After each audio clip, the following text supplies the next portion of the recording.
Boring history for sleep. Life of a Viking trader. Hey guys, tonight we begin with something a little different. A time of longships, amber roots, and endless northern seas. We're diving into what life was really like for a Viking trader, those quiet entrepreneurs who sailed between worlds. Forget the Hollywood warriors with horned helmets. The truth is, you probably wouldn't last a single season navigating those treacherous waters with nothing but the stars and your wits. So, before you get comfortable, take a moment to like the video and subscribe, but only if you genuinely enjoy what I do here. And let me know in the comments where you're tuning in from and what time it is for you. It's always fascinating to see who's joining us from around the world.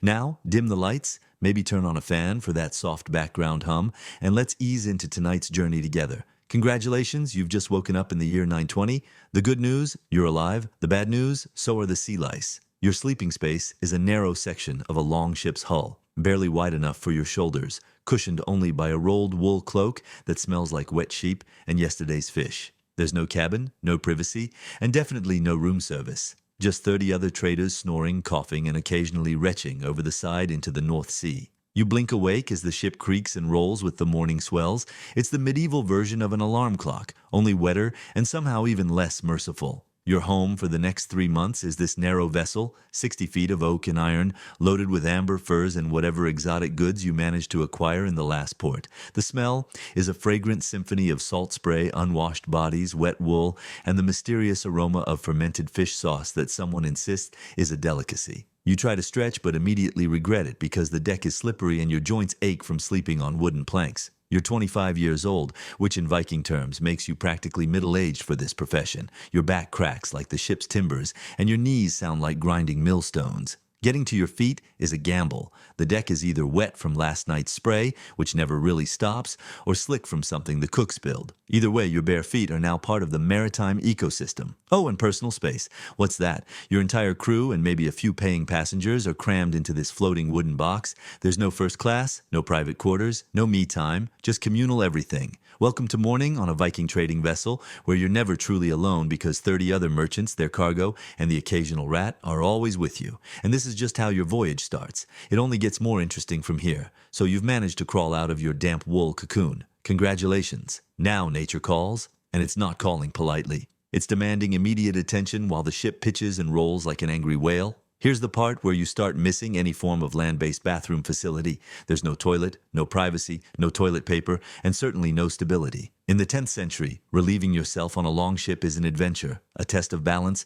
and often a very public humiliation. Your bathroom is a simple wooden plank suspended over the side of the ship with a rope to hold on to if you're lucky. The Vikings called it the ship's head, though they probably had a more colorful term involving Thor's hammer and questionable anatomy. You're supposed to time your business with the ship's roll, hoping a wave doesn't decide to say hello at the wrong moment. Balance is everything. Timing is crucial. Dignity is optional. The process requires the coordination of a circus acrobat and the timing of a master sailor. You hold onto the rope, lean over the churning sea, and pray to whatever gods might be listening that you don't become fish food. Meanwhile, your fellow traders continue their conversations as if nothing unusual is happening. Privacy is a luxury that simply doesn't exist on a trading vessel, and let's not forget the weather. In a North Sea storm, using the head becomes an extreme sport. Rain lashes your face, waves threaten to sweep you overboard, and the ship bucks like an untamed horse. Some days, you seriously consider just holding it until you reach the next port, but that could be weeks away. Toilet paper naturally doesn't exist.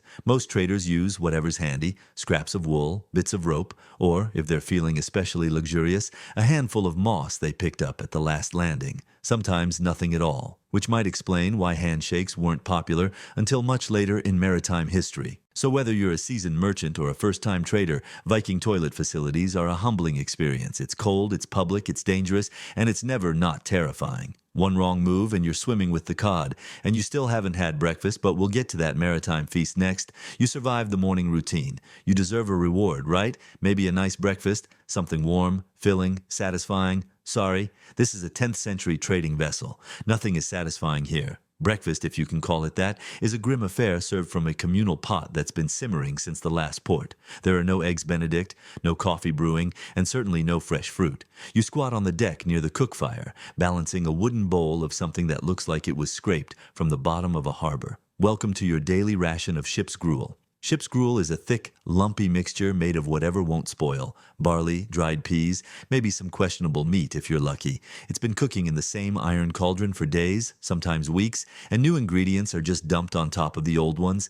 It's less of a recipe and more of an ongoing edible experiment that occasionally achieves the consistency of wet cement. On the side, a chunk of hardtack so tough it could deflect arrows. It's made from coarse flour and water, baked until it's harder than the ship's hull. This biscuit is not your friend. You don't bite it, you negotiate with it. Most traders soak it in whatever liquid is available, ale, seawater, or their own tears of frustration. What about drinks? You're not sipping fresh water or morning mead. You're drinking ale, weak ale, because the water supply is either limited or questionable. The beer is flat, warm, and tastes like it was filtered through old socks, but it won't kill you immediately, which is the Viking standard for acceptable beverages. Want some fresh meat or cheese? Dream on. That's for feast days, in port, and only if your trading went well. Most ship meals revolve around dried fish, salt pork, and whatever didn't crawl away during the night. Fresh food is a distant memory, something you'll hopefully encounter at the next trading post. Salt is precious enough to be used as currency, so you chew your cardboard biscuit, gulp your questionable ale, and try not to think about the actual rat that definitely nibbled your porridge during the night. Breakfast doesn't energize you, it just happens to you, and now that you're properly underfed, it's time to work like your profit margins depend on it, because they absolutely do. So you've eaten your sad maritime breakfast, and now it's time to get to work. Not that you'll get much respite. Your job description as a Viking trader is simple. Don't lose money, don't lose cargo, and don't lose your life, preferably in that order. Your day begins with checking your goods. You crawl into the cargo hold, a cramped space that smells like a combination of wet fur, amber dust, and whatever that mysterious stain is on the wooden crates. Every piece of merchandise needs inspection. Did the furs get wet? Are the amber beads still intact? Has anyone been sampling the imported wine when they thought you weren't looking? Trading isn't just about buying low and selling high. It's about survival, negotiation, and having the social skills of a diplomat combined with the suspicious nature of a tax collector. You must know the value of everything, how much silver a walrus tusk should cost in Iceland, what Byzantine silk goes for in Dublin, whether those amber beads are genuine or clever fakes carved by some enterprising craftsman in the last port. Weather is your constant enemy. A sudden storm can ruin textiles, spoil food, or send your entire cargo to the bottom of the sea. You spend hours waterproofing, repacking, and praying to whatever gods handle maritime commerce. Some days you're bailing water from the hold while simultaneously calculating whether you can still turn a profit if half your goods arrive damp. Navigation is another full-time worry. There are no GPS systems, no detailed maps, just the sun, stars, and whatever landmarks you can remember from previous voyages. Getting lost doesn't just mean being late to market, it means starving in the middle of the ocean while your competitors sell all the good stuff in your absence. And let's not forget human nature. Your fellow traders are simultaneously your companions and your competition. Everyone's friendly until you reach port and discover that Olaf has been undercutting your prices while Harold has been spreading rumors about the quality of your goods. Trust is a luxury you can't afford, even when you're sharing sleeping space with these people for months at a time. Your success depends on reading people, understanding markets, and having the negotiation skills to convince a Byzantine merchant that your northern furs are worth their southern spices. It's exhausting, profitable, and occasionally terrifying work, and the day has barely started. The North Sea doesn't care about your trading schedule. Weather on a Viking longship isn't just an inconvenience. It's a constant, unpredictable enemy that can turn your profitable voyage into a very expensive swimming lesson. You learn to read clouds like a scholar reads manuscripts because your life and livelihood depend on what the sky is planning. Storms arrive with little warning. One moment you're enjoying relatively calm seas. The next you're holding onto the mast while waves the size of mountains try to turn your ship into kindling. The temperature drops, rain lashes the deck, and suddenly every piece of cargo you own is at risk of joining the fish at the bottom of the sea. Your wool cloak, which seemed adequate in port, is now about as waterproof as a fishing net.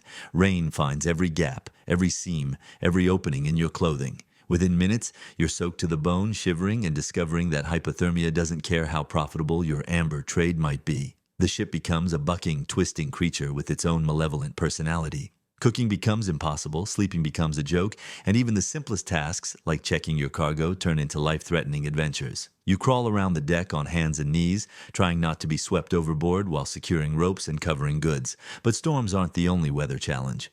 Fog can be equally dangerous, turning the sea into a gray, featureless void where you can't see 10 feet in any direction. Other ships become ghostly shadows that appear and disappear. Rocks and coastlines vanish until they're close enough to sink you. Navigation becomes guesswork, and every sound could be another vessel about to ram you in the confusion. Then there's the cold, North Sea cold, that seeps into your bones and stays there. Your fingers become clumsy, your thinking slows, and simple tasks like tying knots become monumental challenges. The ship's timbers creak and groan like they're in pain, and ice forms on the rigging, making everything slippery and treacherous. Calm weather brings its own problems. When there's no wind, you're becalmed, drifting helplessly, while your food supplies dwindle and your competitors sail past with favorable breezes. The sun beats down, water supplies run low, and tempers fray as everyone realizes that being stuck in the middle of the ocean is just as dangerous as being tossed around by storms. Weather isn't just something that happens to you, it's an active participant in every trading decision, every route choice, every calculation about profit and loss. And there's absolutely nothing you can do about it except hold on, pray to whatever gods control the wind and waves, and hope your ship is stronger than whatever the North Sea decides to throw at you next. Trading isn't just about surviving the voyage, it's about the delicate art of not getting killed by your customers. Viking Age commerce is a complex web of relationships, negotiations, and barely contained violence, all conducted with a smile and a hand near your knife. Markets aren't peaceful bazaars with friendly shopkeepers. They're crowded, chaotic gatherings where languages mix, currencies confuse, and everyone's trying to determine if you're an honest trader or an elaborate confidence artist. You arrive in port with your goods, but first you need to figure out the local customs, who's in charge, and whether anyone holds a grudge from your last visit. Negotiation is an art form that combines psychology, mathematics, and theater. You must appear confident but not arrogant, wealthy but not an easy target, knowledgeable but not condescending. Every transaction is a performance where you're simultaneously the actor, the audience, and the critic reviewing your own work. Language barriers add another layer of complexity. You're dealing with Anglo-Saxons who speak something vaguely related to your tongue, Franks who gesture wildly while speaking incomprehensible Latin derivatives, and Byzantine merchants who assume everyone should speak Greek. Misunderstandings aren't just embarrassing. They can turn profitable negotiations into dangerous confrontations. Currency is a nightmare. Everyone has different ideas about what constitutes money. Silver is generally accepted, but weights and purity vary. Some places prefer hack silver, chopped up pieces of jewelry and ingots. Others want specific coins. A few stubborn regions still operate on pure barter, forcing you to calculate the relative value of amber beads versus iron tools versus exotic spices. Competition is fierce and occasionally literal. Other traders aren't just business rivals. They're potential threats who might spread rumors about your goods, undercut your prices, or in extreme cases arrange for your cargo to mysteriously disappear during the night. You sleep with one eye open and your silver hidden in multiple locations. Local politics can destroy months of planning in an afternoon. The chieftain who welcomed you last year might be dead, exiled, or simply in a bad mood. New rulers mean new rules, different taxes, and possibly hostile attitudes toward foreign merchants. Staying neutral in local conflicts is essential, but it's hard to remain neutral when everyone assumes your silence means you support their enemies. Success requires reading people like weather patterns, understanding the subtle signals that indicate whether you're about to close a profitable deal or need to grab your goods and run for the ship. It's exhausting, profitable, and occasionally terrifying work, where the difference between wealth and poverty can depend on correctly interpreting a customer's facial expression. When darkness falls over your longship, the real challenge begins. Night at sea isn't just the absence of daylight, it's a complete transformation of your world into something alien and potentially deadly. The familiar creaking of the ship becomes ominous. Every shadow could hide danger, and sleep becomes a luxury you can barely afford. Your sleeping arrangements are about as comfortable as a bed of wet rope. You claim a section of deck or hull, roll out your cloak, and hope the person next to you doesn't snore, steal your goods, or accidentally kick you overboard during the night. Privacy doesn't exist, but personal space is measured in inches. And if someone has eaten too much fermented fish, the entire sleeping area becomes an olfactory nightmare. The ship never stops moving. Even in calm seas, there's a constant rolling motion that takes weeks to get used to. Experienced traders develop sea legs and can sleep through almost anything. Newcomers spend their nights sliding back and forth across the deck, clutching their belongings and questioning every life choice that led them to this floating prison. Watches must be maintained throughout the night. Someone needs to steer, someone needs to watch for other ships or obstacles, and someone needs to make sure the cargo isn't shifting in ways that could capsize the vessel. These duties rotate, meaning your sleep is frequently interrupted by urgent whispers about wind changes or mysterious lights on the horizon. Weather doesn't pause for rest. Storms often hit at night, turning sleep time into emergency response time. You're awakened by shouting, the crash of waves, and the terrifying realization that you need to secure cargo and adjust sails in complete darkness while the ship pitches like a wild animal. The cold is relentless. North Sea nights are bone-chilling even in summer, and your wool cloak provides about as much warmth as wishful thinking. You curl up with your knees to your chest, sharing body heat with whoever's nearby, and try to ignore the fact that you can't feel your toes. Sounds become amplified and ominous. The creaking of timbers sounds like the ship is breaking apart. Waves against the hull sound like sea monsters trying to get in. Every rope slapping in the wind could be a signal of disaster, and every change in the ship's motion might indicate you're about to run aground on invisible rocks. But somehow, exhaustion eventually wins. You drift off to the rhythm of the waves, the murmur of your companions, and the constant background symphony of a wooden ship navigating dark waters. And if you're lucky, you wake up in the morning still dry, still floating, and still in possession of your cargo. In Viking trading, that counts as a successful night. Sleep finally claims you, despite the cold, the motion, and the snoring chorus of 30 other traders. Your dreams are filled with silver coins, exotic markets, and warm beds in distant lands.